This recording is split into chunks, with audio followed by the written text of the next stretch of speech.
नाम है the parliamentary government the executive पर चर्चा कर रहे थे, आप सबको याद होगा। इसमें हम लोगों ने प्रेसिडेंट के बारे में चर्चा की थी कि प्रेसिडेंट का कैसे चयन होता है, चुनाव होता है, कैसे उनके किस प्रकार के कार्य क्षेत्र हैं, पावर है, क्या शैली है, किस आर्टिकल के अंतर्गत इस प्रकार का प्रावधान है, हमने कहा ही था। फिर प्रेसिडेंट के बाद दूसरा सबसे महत्वपूर्ण जो एग्जीक्यूटिव में होते हैं बड़ी में, वो उपराष्ट्रपति होते हैं। भारत के उपराष्ट्रपति प्रेसिडेंट के बाद दूसरा सबसे महत्वपूर्ण पद माना जाता है, क्योंकि राष्ट्रपति जब अपने पद से त्यागपत्र देते हैं तो उपराष्ट्रपति को ही देते हैं। कहीं जाना होता है विदेश भ्रमण पर तो उन्हीं को नचाल सुपुर्द करते हैं। तो आज हम उपराष्ट्रपति के बारे में जानेंगे कि किस प्रकार से उपराष्ट्रपति का चुनाव होता है। पहले तो सर्वप्रथम आप सबको याद होगा कि राष्ट्रपति का चुनाव कैसे होता है कि संसद के दोनों सदनों के निर्वाचित सदस्य, संसद के दोनों सदनों के निर्वाचित सदस्य तथा प्रत्येक राज्य विधानमंडल के निर्वाचित सदस्य मिलकर के राष्ट्रपति का चुनाव करते हैं। इसमें भी उसी प्रकार से चुनाव होता है, किंतु राष्ट्रपति के चुनाव में संसद के दोनों सदनों के निर्वाचित सदस्य के साथ साथ प्रत्येक राज्य विधानमंडल के निर्वाचित सदस्य होते हैं, चुनाव में भाग लेते हैं, हिस्सा लेते हैं। जबकि उपराष्ट्रपति के चुनाव में क्या होता है, all those members of both houses, it means upper house and lower house, they all are entitled, elected member, they all are entitled to elect to honourable vice president of India. यानी इसमें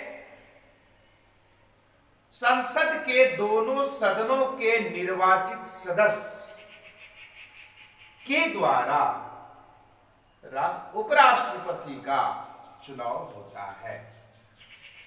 इसमें प्रत्येक राज्य विधान का जो सदस्य होते हैं वो इसमें भाग नहीं लेते हैं।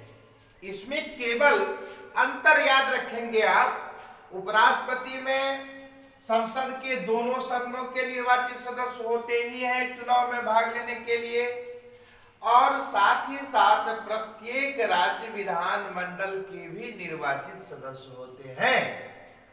किंतु उपराष्ट्रपति के चुनाव में क्या होता है, तो संसद के दोनों सदनों के ही केवल निर्वाचित सदस्य होते हैं। इसमें प्रत्येक राज्य विधानमंडल के निर्वाचित सदस्य नहीं होते हैं। तो इस तरह से उपराष्ट्रपति का चुनाव होता है। कैसे होता है कि all elected member of upper house and lower house of the parliament elect to our honourable vice president of India. इस प्रकार से क्लियर होता है कि उपराष्ट्रपति का चुनाव संसद के दोनों सदनों के निर्वाचित सदस्यों के द्वारा होता है। अभी वर्तमान में भारत के उपराष्ट्रपति कौन है, एम वेंकैया नायडू। ये 13वें उपराष्ट्रपति याद रखेंगे। अब है क्या कि उपराष्ट्रपति के लिए क्या क्या अर्हताएं हैं। तो उपराष्ट्रपति के लिए अर्हता है ठीक उसी प्रकार से जैसे राष्ट्रपति के लिए है, बहुत मिलता जुलता। उसमें भी आप लोगों ने पढ़ा कि वो भारत का नागरिक होना चाहिए। फिर उसमें आप लोगों ने यह भी देखा कि वो 35 वर्ष से कम का नहीं होना चाहिए। तो यहां भी उपराष्ट्रपति के चुनाव में भी क्या है कि वह भारत का नागरिक होना चाहिए, पहला कंडीशन। दूसरी अर्हता क्या है कि 35 वर्ष से अधिक उम्र होना चाहिए, यानी कम से कम 35 इयर्स होना चाहिए। तो दोनों बिल्कुल यथावत है। फिर है by qualified for election as a member of Rajya Sabha, यानी राज्यसभा का सदस्य होने की क्षमता रखता हो, योग्यता रखता हो। ठीक है। और एक बात है कि इसमें भी किया गया है कि वो ही सी उपराष्ट्रपति यदि नारी के रूप में कोई महिला बनती है, इसलिए वहां पर सी का प्रयोग होता है, पुरुष है तो ही का प्रयोग है। तो कोई लाभ के पद पर, भारत सरकार के कोई लाभ के पद पर प्रत्यक्ष रूप से अथवा किसी भी राज्य के सरकार के लाभ के पद पर न हो। तो ये सारी मान्यताएं या फिर यूं कहें कि अर्हताएं उपराष्ट्रपति के लिए आवश्यक होता है। इस तरह से आपने पहला स्टेप में जाना कि उपराष्ट्रपति का चुनाव कैसे होता है। दूसरा स्टेज में आपने जाना कि उसके लिए क्या क्या अर्हताएं हैं। अब इसमें कभी कभी आप लोगों के मन में इस प्रकार से विचार आता होगा कि इनका वेतन कितना होता होगा। तो हमने जैसे राष्ट्रपति के चुनाव में कहा था कि उनका वेतन अब तक 1.5 लाख मिल रहा है और उपराष्ट्रपति का वेतन 1.25 लाख रुपये प्रति माह है और अन्य तमाम प्रकार की सुविधाएं हैं, गाड़ी बंगला नौकर चाकर सब सुविधा है। किंतु अब नया 2020 में जो सैलरी में वृद्धि करने का प्रस्ताव है, सूची बन चुकी है, उस अनुसार से यदि हम सैलरी को देखें लगभग 3 टाइम्स इसमें वृद्धि की गई है।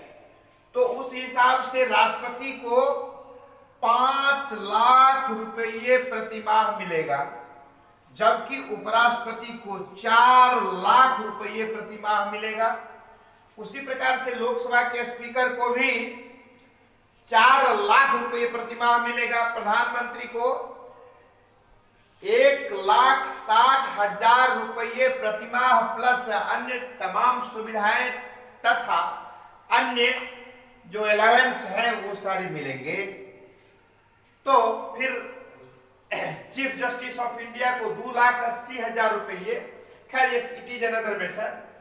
अभी हम लोगों को देखना वर्तमान में यही है, किंतु अब पारित हो चुका है और नवीन सूची 2020 के अनुसार से अभी अभी जो मैंने कहा है वो स्थिति बनने जा रही है। तो एक बात याद रखेंगे, उपराष्ट्रपति के चुनाव में जो आपने देखा कि संसद के दोनों सदन के निर्वाचित सदस्य होते हैं, राष्ट्रपति दोनों में यदि अंतर कहा जाए तो वही बेसिक अंतर उसमें राज्यमंडल के भी होते हैं और एक अंतर होते हैं। वो क्या है कि रिमूवल ऑफ द प्रेसिडेंट और the removal of the vice president में अंतर है। कि प्रेसिडेंट में क्या है कि इम्पीचमेंट लाना होता है आर्टिकल 61 के अंतर्गत, जबकि वाइस प्रेसिडेंट में इम्पीचमेंट नहीं लाना होता है।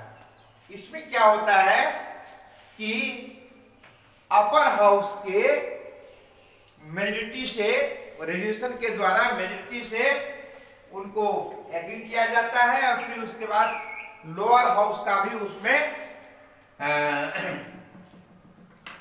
सहमति आवश्यक है, उस प्रकार से राष्ट्रपति का उपराष्ट्रपति का ये होता बहुमत के आधार पर। अब एक बात मैं जो आप लोगों को बताने जा रहा हूं वह है उपराष्ट्रपति चूंकि राज्यसभा का चेयरपर्सन होते हैं, उपराष्ट्रपति चूंकि राज्यसभा का चेयरपर्सन होते हैं, इसीलिए उस राज्यसभा के चेयरपर्सन होने के नाते वो पदेन सभापति भी होते हैं, एक्स ऑफिशियो चेयरपर्सन और चेयरमैन। उस हैसियत से इनका इनकी सैलरी होती है, उपराष्ट्रपति के रूप में नहीं, चूंकि उपराष्ट्रपति ही राज्यसभा के सभापति होते हैं, एक्स ऑफिशियो चेयरमैन होते हैं, इसीलिए इस हैसियत से इन्हें ये सैलरी दी जाती है। तो क्लियर, आपने क्या देखा? पहला यह कि राष्ट्रपति और उपराष्ट्रपति में यदि चुनाव की बात होती है तो बेसिक अंतर को आपने जाना, उपराष्ट्रपति के चुनाव को आपने जाना, फिर उसके बाद उपराष्ट्रपति के लिए क्या क्या अर्हताएं हैं, योग्यताएं हैं, उसको आपने देखा है कि वो भारत का नागरिक होना चाहिए, कम से कम 25 वर्ष की अवस्था होनी चाहिए, वह राज्यसभा की मेंबर बनने की क्षमता रखता हो, अर्हताएं उसमें हो, फिर किसी लाभ के पद पर नहीं हो, ये सारे का ये टर्म्स कंडीशन से है, इसका होना आवश्यक होता है। एक बात और याद रखने की है, प्रधानमंत्री यदि संभव है कि वो न्यूनतम, यदि प्रधानमंत्री बनने का होगा तो न्यूनतम कितना उम्र होगा आप सबको ज्ञात होगा, क्योंकि प्रधानमंत्री वही होते हैं जो मेंबर ऑफ पार्लियामेंट होते हैं, यानी लोकसभा के जो मेंबर होते हैं सामान्यतया वही होते हैं। वो राज्यसभा के भी हो सकते हैं, किंतु लोकसभा के जो सामान्य मेंबर होते हैं सामान्यतया यही स्थिति है, जो बहुमत दल के नेता होते हैं। तो लोकसभा के मेंबर बनने के लिए आप सबको पता है क्या है कि न्यूनतम 25 इयर्स है, तो इसका मतलब 25 इयर्स जो है वो लोकसभा के लिए